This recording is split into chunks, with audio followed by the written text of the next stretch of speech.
Gang them fortified.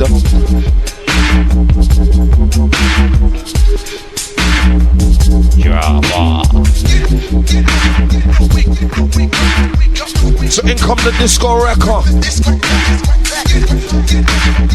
Phone line gang 07776093031. That's you. Ring the blood clot.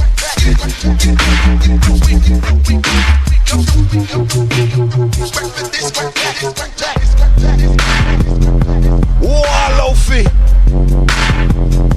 Send for the dirty. On an old say we keep it dungeon.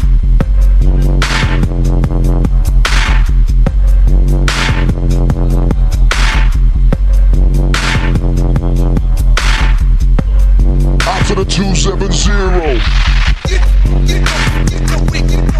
And I haven't been taking butane. Let's take it back to the 90s. We are the roughest, gone up from outer South Park. Any boy says we have to drive a gun for. We are the roughest, gone up from outer South Park. Any boy says we have to drive a gun fast. During the early 90s, the Jamaican influence was still evident. This led to more underground UK urban bass genres growing. UK jungle was at the forefront at the time that demonstrated this bass culture. And this also included sound clashes.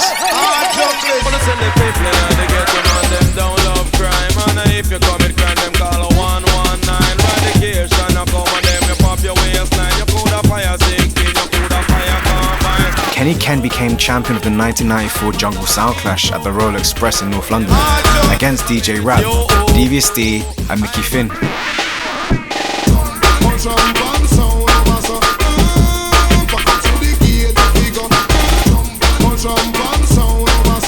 As we are aware, UK jungle was fundamental in the journey of our British underground bass genres.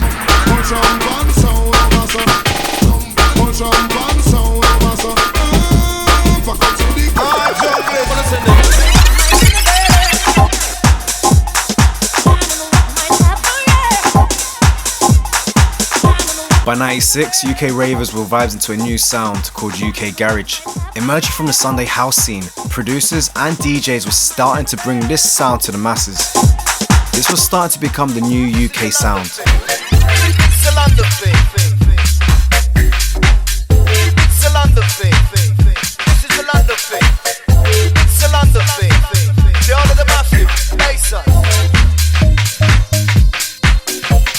Back in the US, American producer Armand Van Helden remixed the British trip-hop band Sneaker Pimps' Spin Spin Sugar.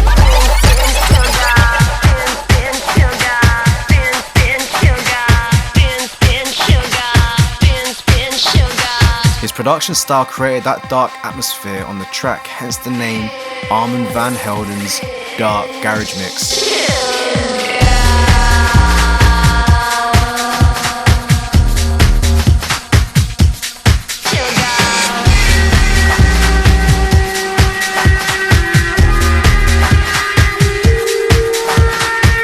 '97 was the year that would pass the UK sound in many different paths.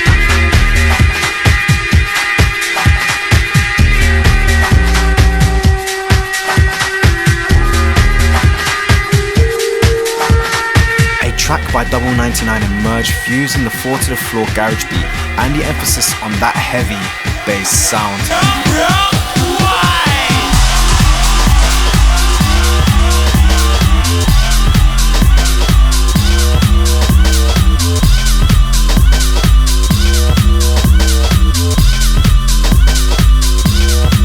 The track has become iconic for the UK ravers, hitting number 14 in the UK charts.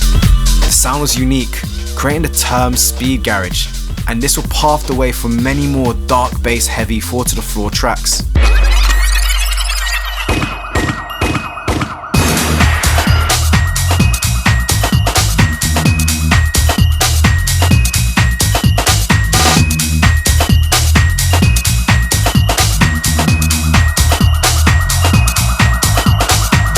Speed garage was the new sound, with tracks pushing the heavy bass sound influence from UK jungle.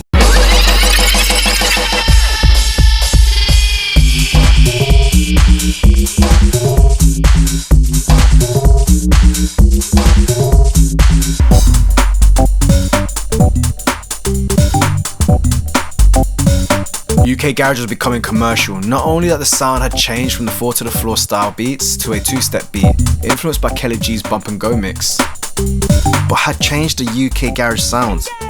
The sound was more mainstream and therefore commercially club friendly.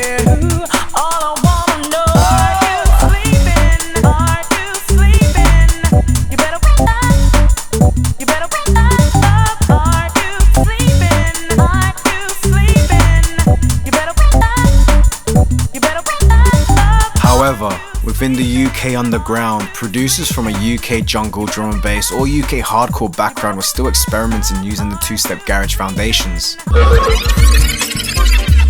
Groove Chronicles was a duo. Stephen Jude, also known as Noodles, founder of DPR Records, and Lewis, also known as LB. Listen to this track by them, Stone Cold. Listen to the bass line. Jesus. Like you do. Desire. Listen.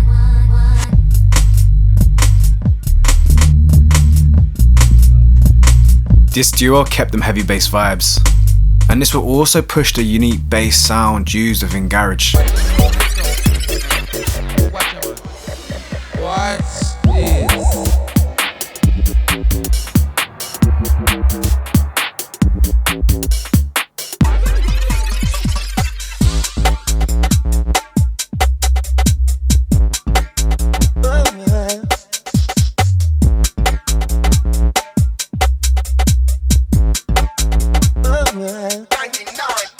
Within the underground, producers were now pushing the bass sounds on UK garage.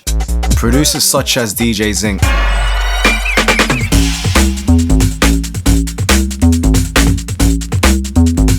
Steve Gurley,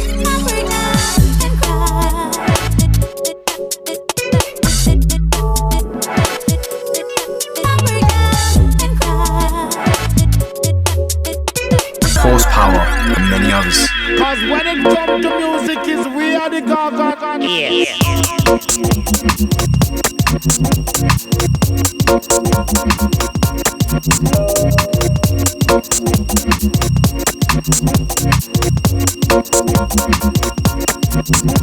It needs to be emphasized that these artists such as LB, Zinc, Gurley and others had come from drum and bass and UK hardcore backgrounds. Therefore, adjusting to the many mainstream commercial tracks like Flowers and Chocolate Boy must have been like, nah.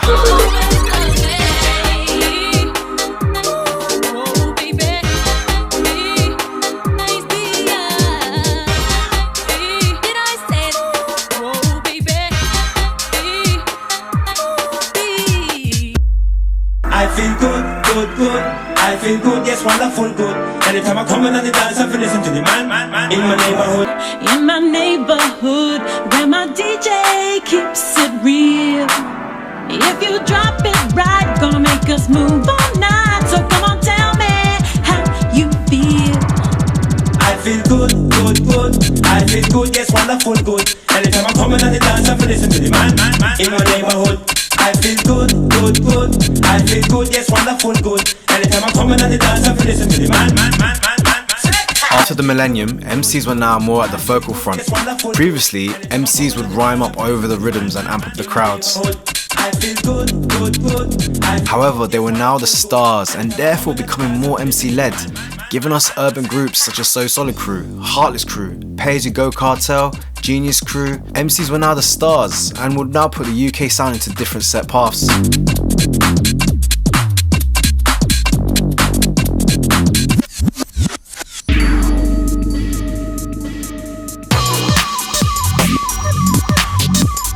Big UK garage players clocked onto the dark bass sound, such as UKG legend Wookie, and started putting their take onto the sound.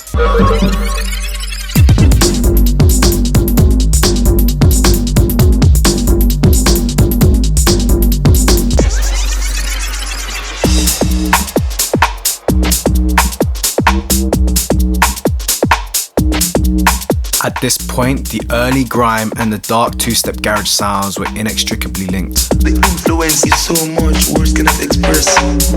Sweet never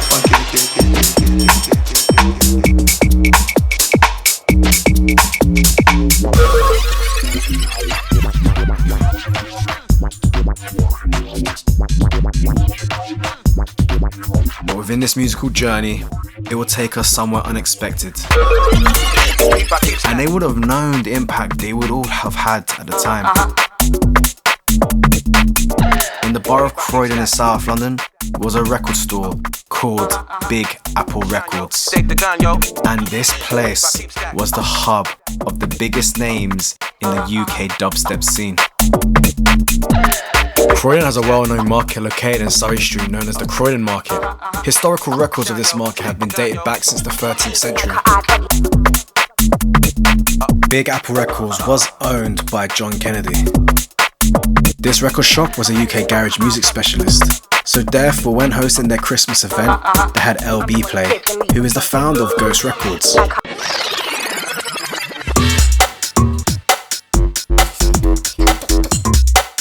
Ghost Recordings was a label set up by LB to push the darker sounds of UK garage.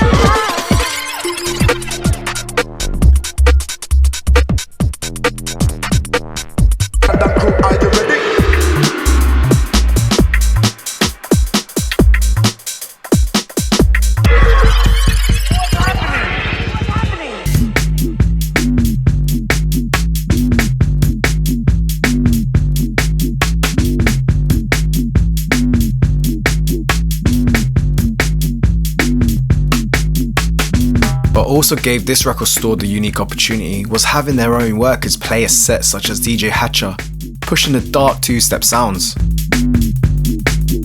The Big Apple store was considered as a hub for music consisting of Hijack, Terry professionally known as Hatcher, and Arthur, aka Artwork.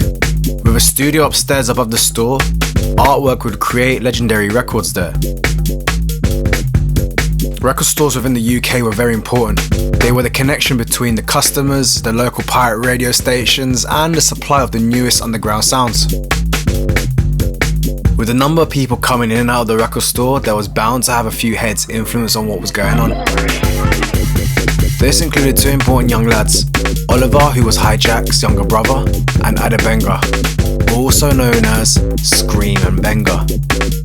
These two started producing at the age of 14 on a PlayStation 1 game called Music 2000. Second part of your 8-bar, you got two bass lines. Switch.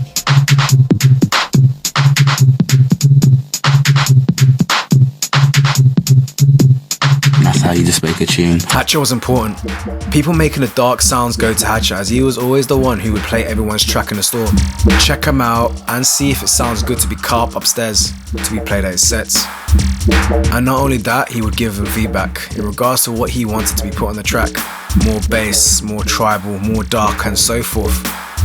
Even Artwork started to put his own take onto the sound as well.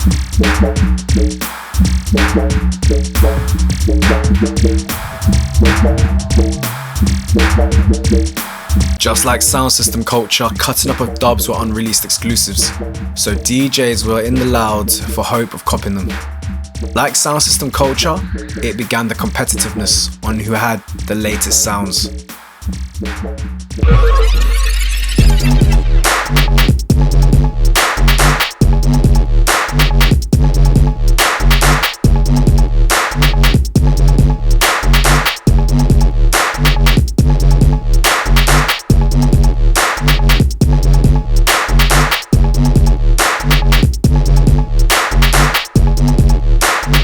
The number of banging dub exclusives increasing, these tracks would have needed a place to be dropped, as these tracks were dark for the majority of commercial clubs, and thus wouldn't be allowed for this new sound to be played. Hence, the Velvet Rooms.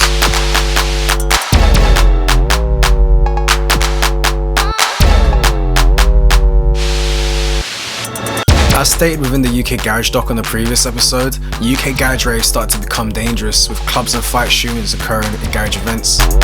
So the club vibe wasn't really the same anymore. Women were not attending as much. More MC focused at the rave meant less attention to the music. just wasn't the right environment for this new sound to be played.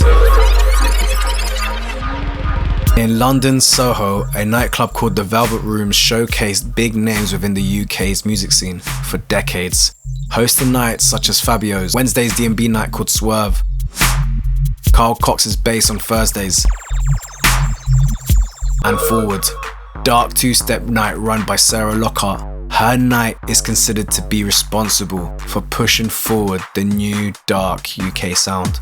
The Forward nights in the early days was the tail end of garage before getting darker. The number of girls would be leaving. The champagne loafers and suit wearers were not turning up anymore. It started to attract the real dub music heads, not the standard partners looking to get pissed. The crowds were nothing like the early skankers, more like spliff smoking head boppers, well focused on the sound, taking in the music. Also in the crowd was another important person. His name was Rob Ellis, and he will be talked about later on in this episode. The crowd were either producers and people who knew each other, and if you were there for the music, you'd be considered one of them. Producers would give their exclusives to the DJs and they would play it on the Forward nights. So the producers would hear the records play and see the crowd's reaction, and hear if there's any tweaks that were needed or not. Not only that, they would swap tracks with other DJs, if only they give something back, such as their dubs. It's like forms of trading. The numbers of DJs playing at Forward kept growing, such as the Big Apple family. And to go from Croydon to Central would have cost too much to get a bunch of cabs. That's why they would travel to Central in limos.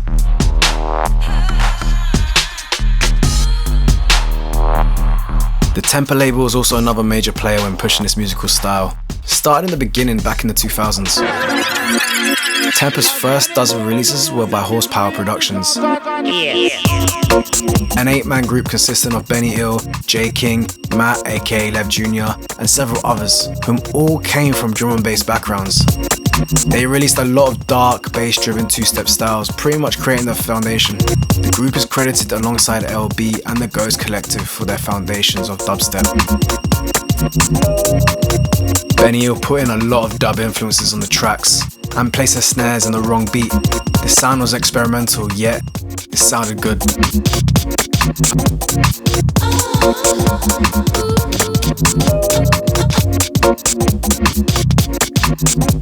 Cause when it comes to music, it's really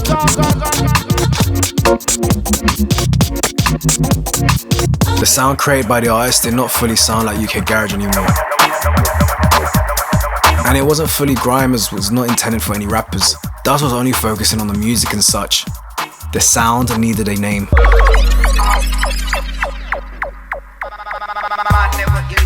At one point it was considered Forward beats, as the music was played on Forward nights. One day Sarah and Neil was listening to one of Benny Hill's tracks. I remember sitting in the room actually when the word dubstep first got used ever. Neil, who used to co-run Ammunition actually with Sarah, and I remember they was talking about one of Benny Hill's tracks, and they said it's kind of like two-step innit, but it's like dub as well. It's kind of like dubstep.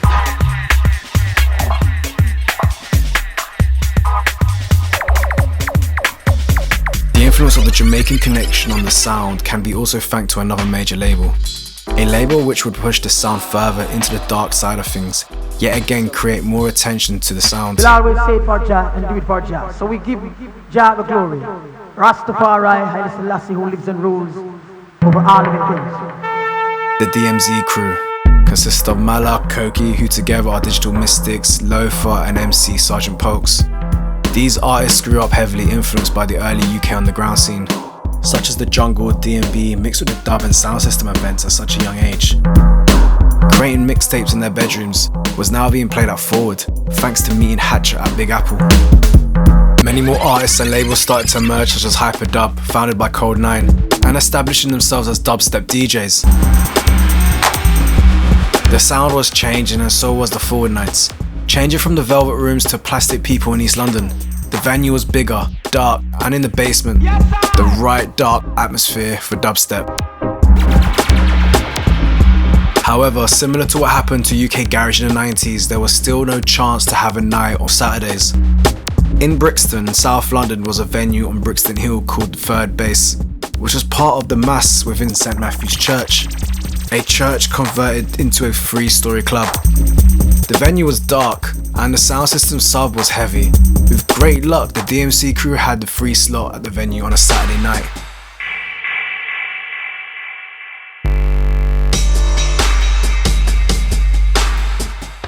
DMZ nights at Mass were one of the biggest nights in pushing the sound.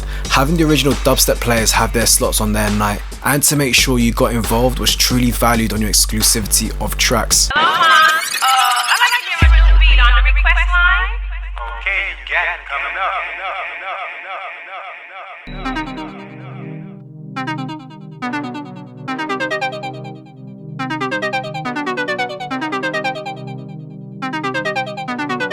By the mid-2000s, Scream released the iconic dubstep anthem, Midnight Request Line.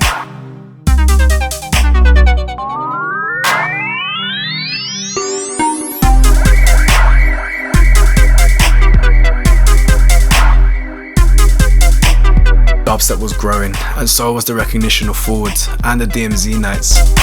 The DMZ's first birthday event at Third Base was packed to full capacity, to the point where people were still queuing outside. Too many people, in which the manager suggested they should open up the church room upstairs. I remember going on the mic and I said to the people something like, look, thanks for coming down, blah, blah, blah, blah. Look, all of us lot are alright because we're all inside. I said, but there's another like 400 or 500 people outside that can't get in. So I don't know what you lot are saying, but if you don't mind, do you want to join us upstairs and we make this party bigger? And everyone just like went mad. And then luckily there's a stairway that goes from Third Base up into the mass. We just opened up the door and Youngster started off the set upstairs and that was it. It was insane. It was a really, really memorable night.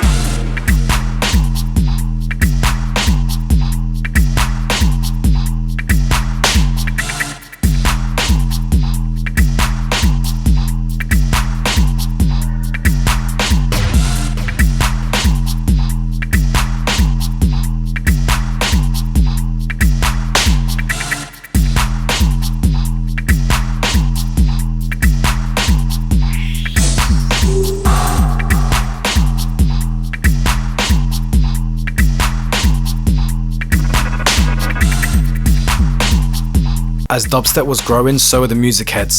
Dubplate.net and dubstepforum.com was the main base forums of the time, creating its own community of the scene. Shout out to the DSF heads, keep pushing on with the community and posting of new music. Also shout out to the Reddit Real Dubstep Forum, we see you as well. Keep posting the newest exclusives.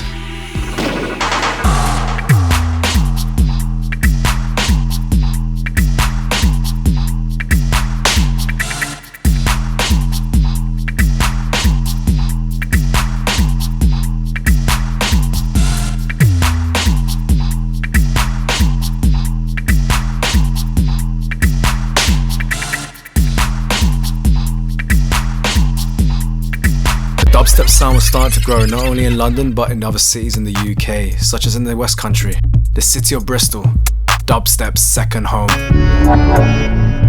As stated before, Bristol has a major Jamaican connection with sound system culture, such as the reason of so many sound clashes and jungle D&B nights was big there. Taking it back to the Forward nights, one person in the crowd was influenced all by this. His name was Rob Ellis, also known as DJ Pinch, and he put on the dubstep nights, which in no surprise would become big in Bristol. His context and subloaded nights brought London players such as Loafer, Scream and many others. The Tectonic label, run by Pinch, was one of the first dubstep labels outside of London making waves, but yet at the same time was unique in its own way, different from London. It was holding a Bristol sound. Pinch's track Kawadi is one of the first big tracks to come out of Bristol on Planet Muse label and getting recognition. Bristol was bringing in new artists and producers onto the scene, pushing their sound to the masses. Bristol put their mark on our UK-based culture. And trust, Bristol has been doing it for the scene.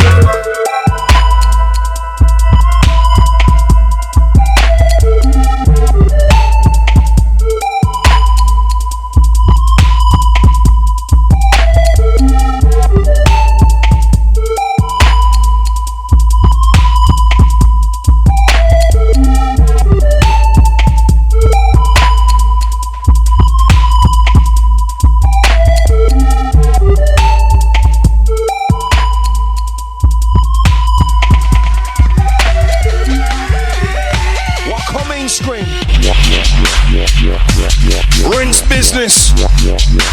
Or tribe them locked. The exposure to the sound would not have happened as much without the help of the pirate radio stations. As we know, pirate radio has been a major player within the UK underground scene, playing a massive part in spreading the music for what they did back in the UK hardcore, jungle drum and bass, and UK garage days. One of the main pirate radios to push the sound was Rinse FM, set up in 1994 by DJ Slimzy and Genius. Starting with UK jungle, shifting to UK garage, grime, and therefore naturally with dubstep, similar to the previous pirate radio stations.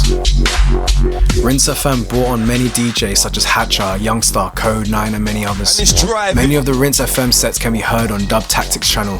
Truly give them a recommendation. I believe that's the 31st. Down plastic people. Planting a dubstep seed on the radio have been fundamental in supporting the underground sound and allowed easy airplay compared to mainstream radio. John Peel, a BBC Radio 1 Extra presenter, was one of the first DJs to champion the sound on national radio. Artists such as Madlon would send John Peel dubs and exclusives in which John would play them on the Radio 1 show. The guy was like hardcore. He kind of told people what was going on rather than the other way around. This is Adults Only by Digital Mystics, and hello to Mala out of Digital Mystics. And Hamid says good luck with the job hunting. Sadly, John passed away in 2004. He is still missed and widely remembered for being open-minded in the love of all music forms, bringing the new sounds from the psychedelic era to the recent UK urban sounds. A tribute mix for John Peel can be heard here by Digital Mystics from Dub Tactics.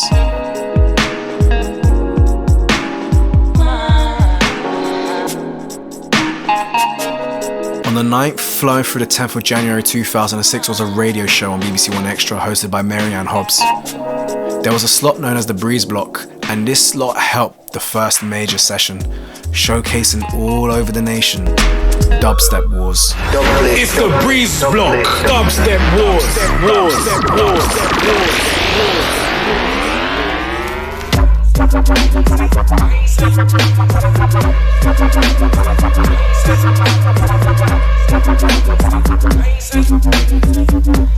Tell you what, seriously, this could be the greatest night of my entire life on the face of God's good earth. I wish you could see this place. It's absolutely live. It's jumping in here.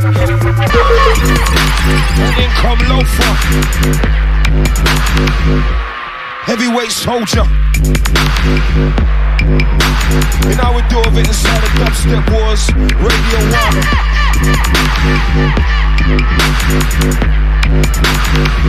Soldiers in the room. The show made an enormous impact, blowing up the scene. This was the beginning for so many new supporters of the sounds. Mary Ann's radio show also introduced the public a turning point of UK garage. The fusion of dubstep, UK garage and ambience gave that relaxing yet euphoric feeling, yet deep dark vibes known as future garage.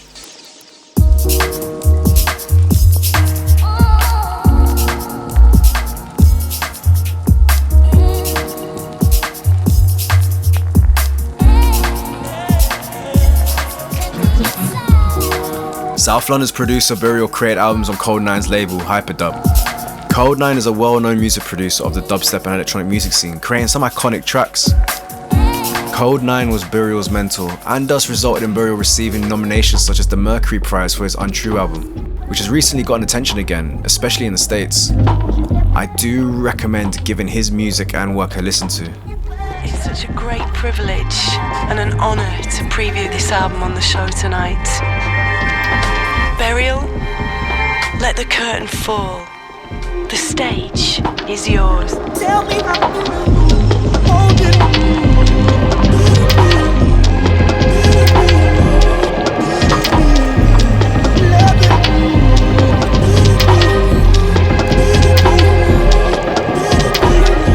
This pushed forward many more future garage producers, developing and creating a unique genre which many music heads are thankful for.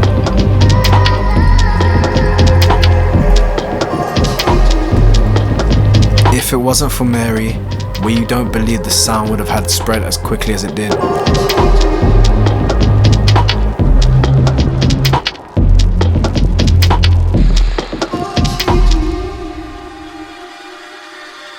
2007 was the year where the sound was pushed everywhere.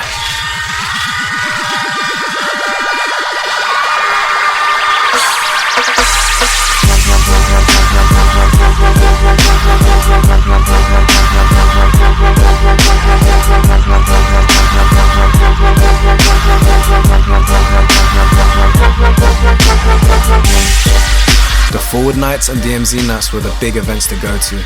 Now promoters were clocking on, not only in the UK but around the world.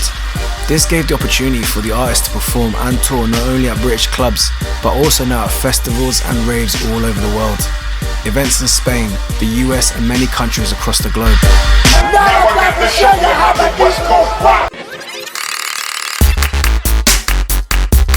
Regarding the US, there are two DJs that deserve recognition. An integral key within the dubstep scene in the US, with one guy that's been there at the beginning, back at the DMZ Nights promoting the sound. Their names are Joe Nice and Dave Q.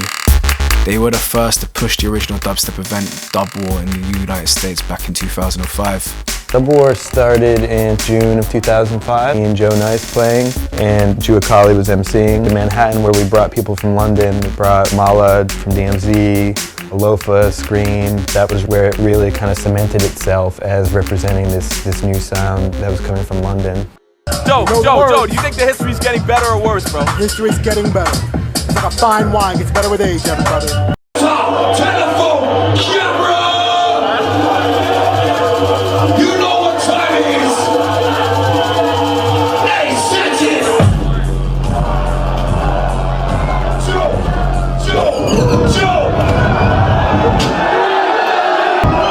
Who said? Send Joe Nice back to the States!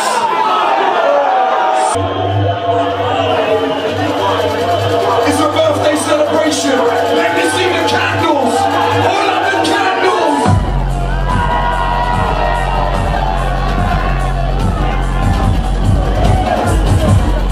Dubstep is music made by the people for the people.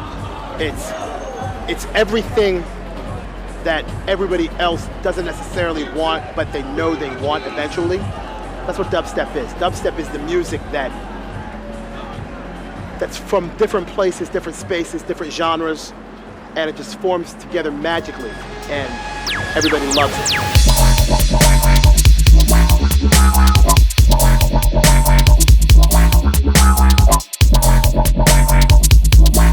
7707. Everybody wants to get lucky. This place to get lucky tonight. Dude, hand over that camera. Get that shot right there, brother. Get that shot. Look at that.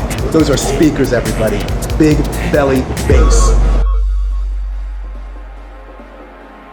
How does he do it? My dear boy, do you watch the fish how it swims? No. Or a bird how it flies? No. No, sirree, you don't. They do it because they were born to do it.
yeah, you see it, yeah, it's not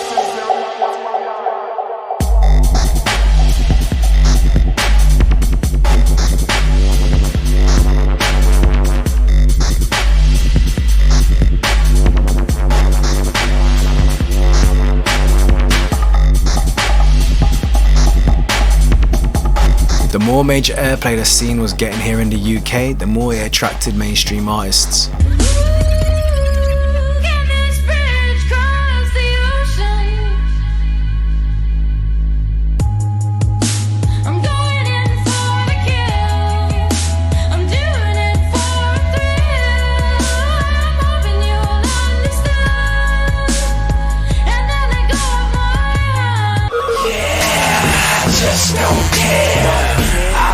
A Snoop Dogg millionaire. Snoop Dogg provided the vocals for Chase the Status's Eastern Jam, and like what we have seen in the past, when mainstream artists jump onto the sound, many more mainstream artists follow. Me and my bitches up in the club, me and my bitches up in the club, acting like we hot, holding up for thugs, acting like we hot, holding up for thugs.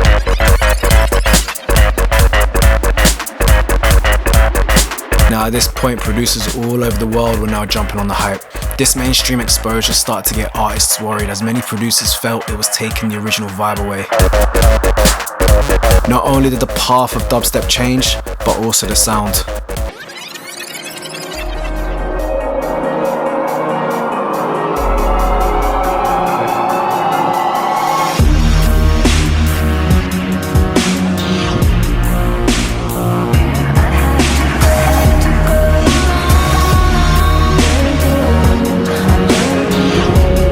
Low sub-frequencies that were foundations to dubstep influence from the dub era started to become replaced with more mid-range bass sounds.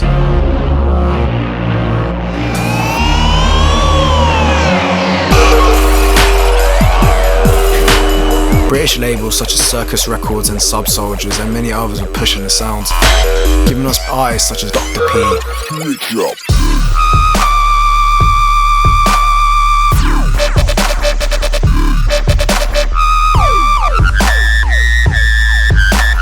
Cookie Monster,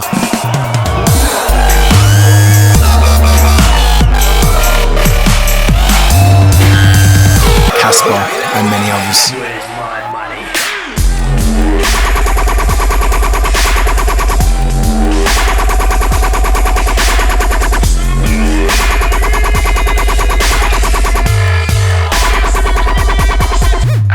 The sound started to become more gritty and dirty.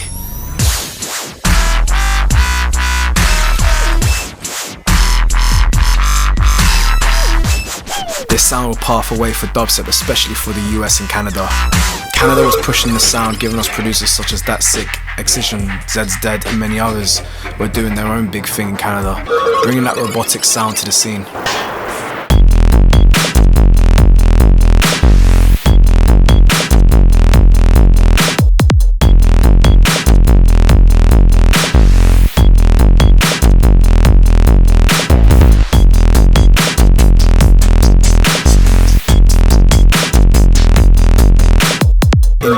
There was Bass Nectar and another artist who was considered the guy to bring the sound to the US charts and charts around the world.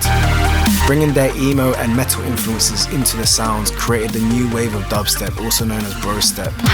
His name is Sonny Moore, aka Skrillex, and his EP, Scary Monsters and Nice Sprites, would expose the sound to the US masses and blow up. Yes! Oh my god!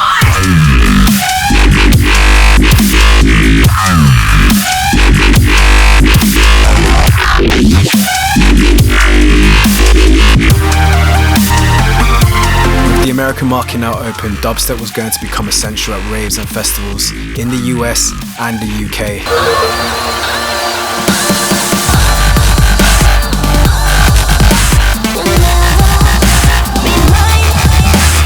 Bigger crowds, bigger venues, more money. Our artists can finally get the recognition they deserved.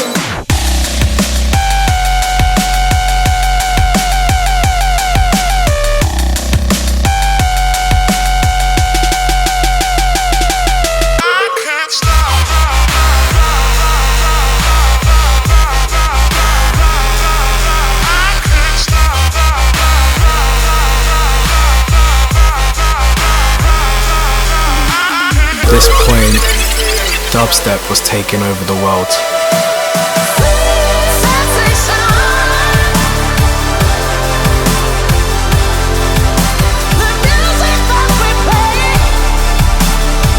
The throwbacks, focusing on the positivity that dubstep created. YouTube was at its golden age when dubstep blew up. The times of Modern Warfare 2 and compilation videos featuring the sound and thus bring back many memories for me and for many others around the world.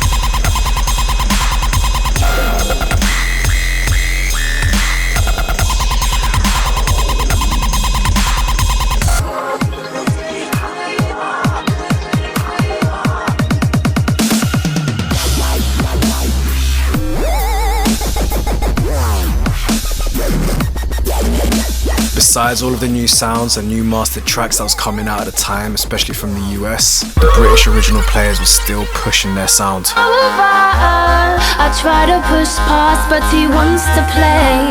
So I sip his drink as I hold his gaze.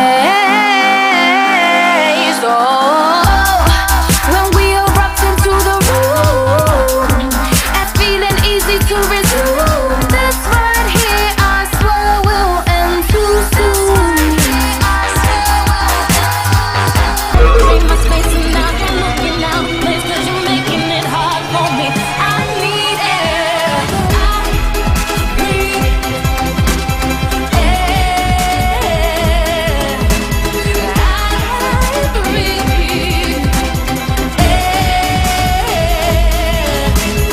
And like that for the few years to come, the bro and dubstep sound was strong.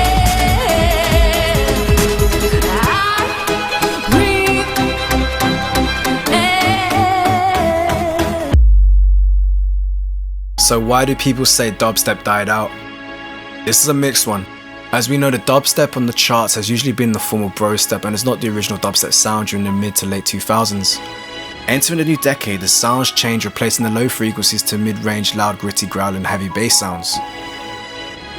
The belief is that the mainstream industries are the reason of what killed the dubstep scene. Others believe the types of people that came to the events, from people doing the mosh pits, or to the people twerking in the crowds. They say it was the brostep producers involved that could have killed it. Whatever the case, like with many musical genres, anything overplayed and pushed more to the mainstream forefront never lasts that long, in which many people believe dubstep died out.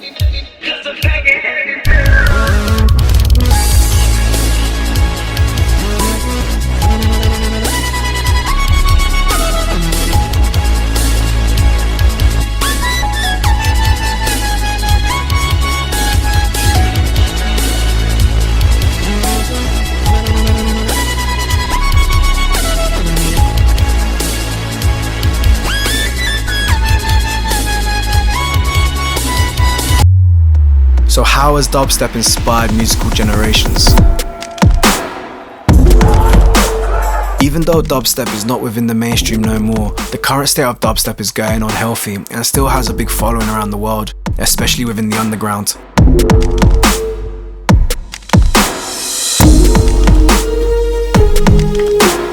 There are many subgenres rooting from dubstep, and it's still important globally within raves and festivals.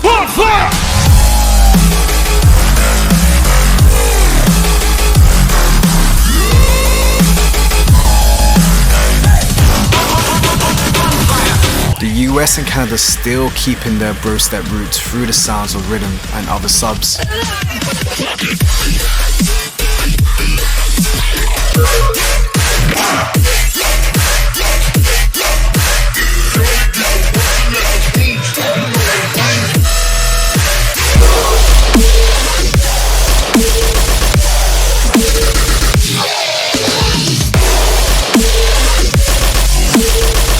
Fucking head bangers, break your fucking neck, bitch! Yeah.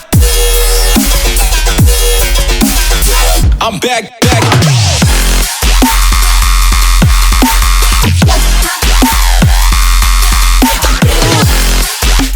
Mom, you dickhead.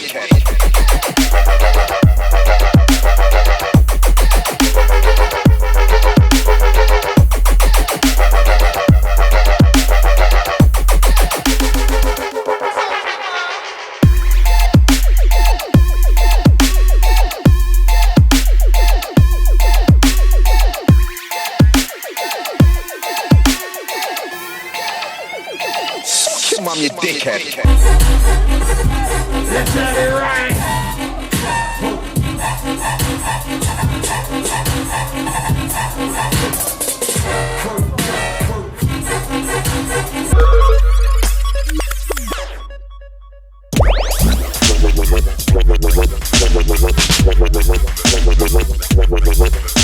DJ, come with the tune.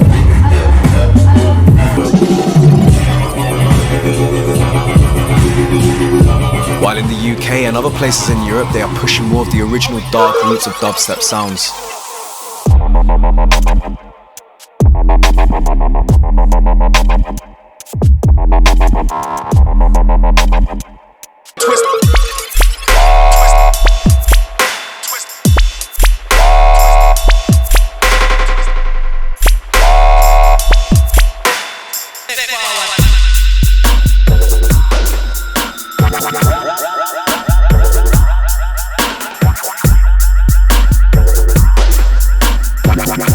The dark sound of dubstep are properly experienced on a real rig, a real sound system, like it's meant to be heard, just like the way Jamaican roots and dub is listened to. Well, it doesn't matter who's playing. It doesn't matter if I'm playing. It doesn't matter if Mama's playing. It doesn't matter. What matters is the quality of the system. That is the headliner at system. You understand? There's no headliner. The only headliner in that dance is the sound itself. Youngsters no play, no one give a talk, them a talk. And them now make no walk, we a step on crime, both see and show off, them a talk. And them now make no walk, sweet boy head into walk, them a talk, them a talk. And them now make no walk, the case them talk, none of them a no do walk, them a talk. And them go in the dark, when the rifle a talk.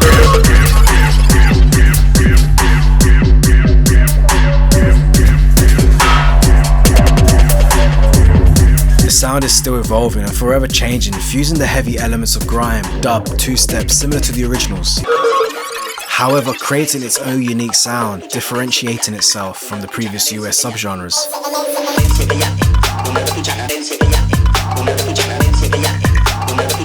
The umbrella term known as the 140. Due to most tracks being a BPM of 140, even though this is not always the case, it's still pushing strong in our scene, and being one of the forefronts within underground music.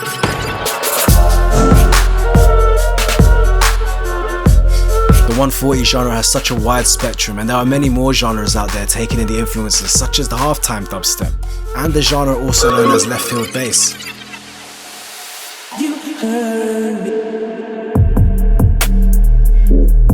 And trust, if you go down this 140 deep bass rabbit hole, you're gonna find some gems. Some talented artists, not only from the UK but from all over the globe.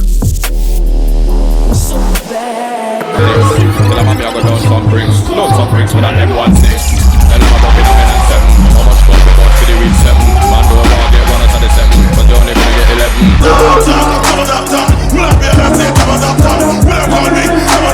Be a shot, no shot, Kenny dog shot. We are rhythm just go for the rock. We are money, let's get the gist for the man. Dare to dream.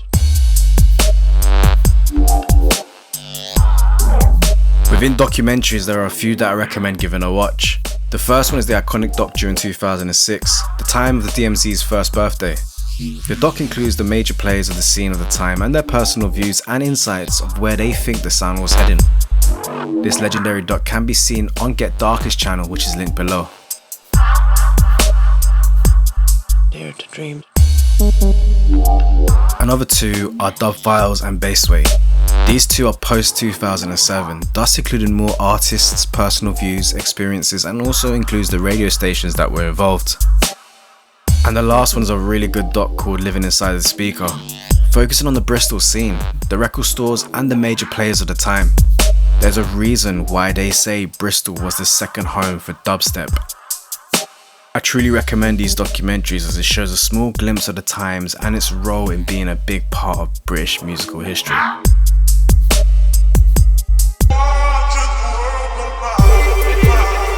Overall, we can't forget where dubstep began. Big names and crews from the scene such as Ghost and Tempa, the Big Apple crew. Pirate radio stations such as Rinse FM championing the sound. Mala, Koki, Lofa starting their DMZ nights, in which they are still playing big events till this day.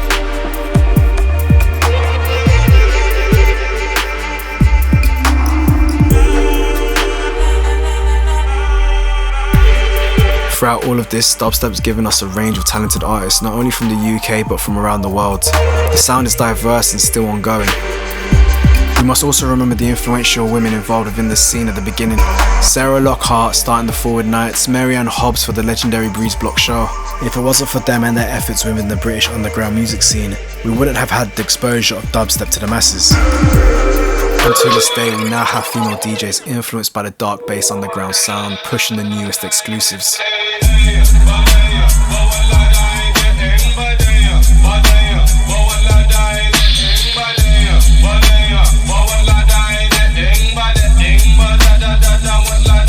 Please check out the music channel Get Darker, having timeless records and documentaries based on the early days of the sound.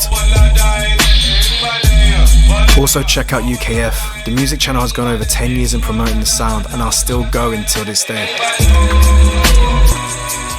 There is also Duploc.com, promoting the real, authentic, dark, original underground dubstep sound, and is one of my favourite music channels to come by. For the newest sounds, please check them out and show them your support.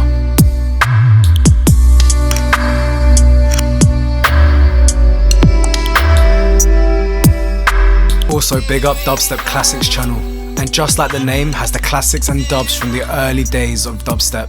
Timeless records. Yo, what's good people? You're locked into another Deep Tempo episode, your show dedicated to all things dubstep /140. We're away from slicing it. Catch! You're fucking there, mate.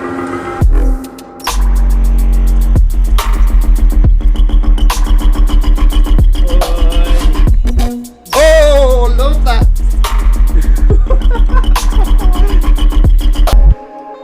Bruh. I'm dead. Bruh. Are you dead too? Bruh. I want you, bro. Don't listen to the tune if you can't handle it. As stated before, there are many subgenres within dubstep, and that's what makes it special. The sound doesn't have to focus on the dark side. There is such a wide spectrum. It can also have the euphoric feel like the sounds of chill step.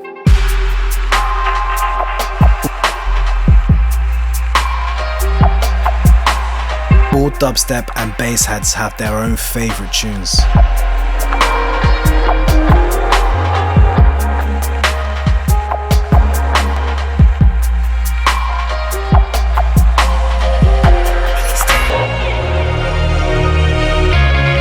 And finally, many people believe that the mid to late 2000s was the best time for dubstep, before the heavy bro step influence, before when the mainstream got involved. The artists of the time experimented with the sound to make it to what it is today. But this musical journey couldn't be possible without the influence of the Jamaican sound system, the music that came from the Caribbean and evolved onwards, thus influencing onto our British sound and bass culture. We must also remember the people that made this all possible. Every single one has been involved in this musical journey. Big up to everyone involved in the early days until now, from the early generations and influences of dub, to the ravers, the artists involved in the dubstep scene, and overall, the influence it has done for our British urban underground sound.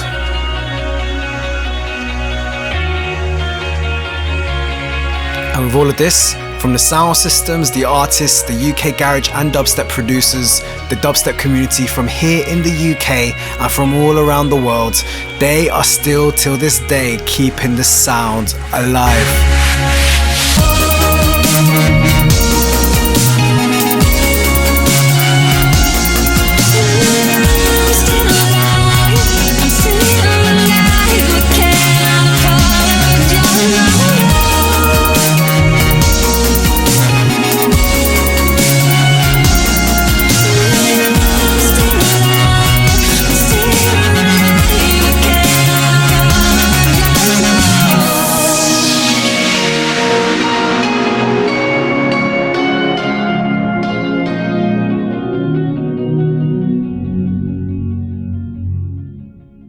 Next time on That UK Sound, we'll be going back in time again, taking you back to the early 90s, after the Summer of Love, a time when the sound started evolving from the acid house and techno, creating the turning points on our British underground genres and how this period of time shaped and influenced the music we have today, and focusing on the pioneers of the scene at the time. This one's gonna be for the old school ravers. This one is to edutain the new generation. This is the sound of hardcore, breaks, and big beats.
started, any nice sugary drinks.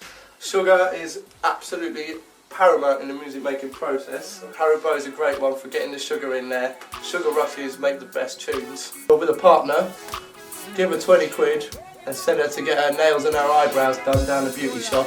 that'll buy you a good 2 hours of tune making time.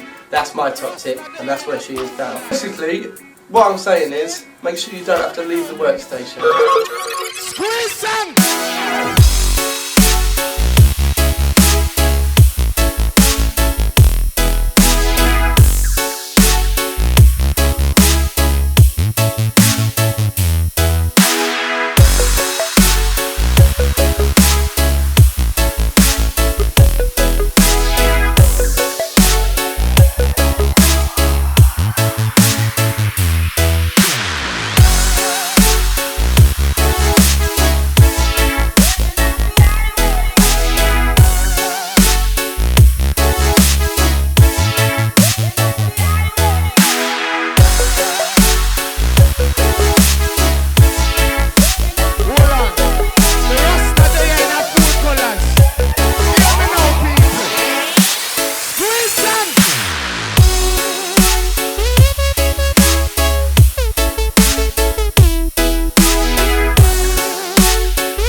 So we dropped the tune drop with no bass line. He had the kill switch on for the bass line.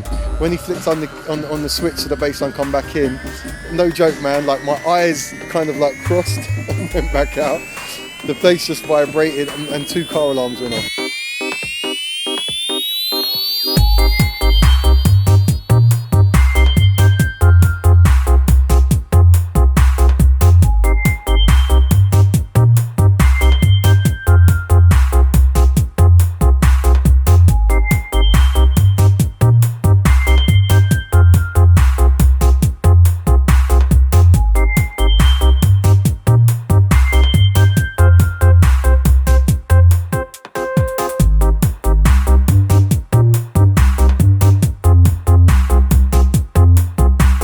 Like a human voice, which is instantly individual and instinctive. You have to work hard to find your own sound within the electronic arena. Ask yourself why you're making music. Are you making it for the right reasons or the wrong reasons? Music first and foremost.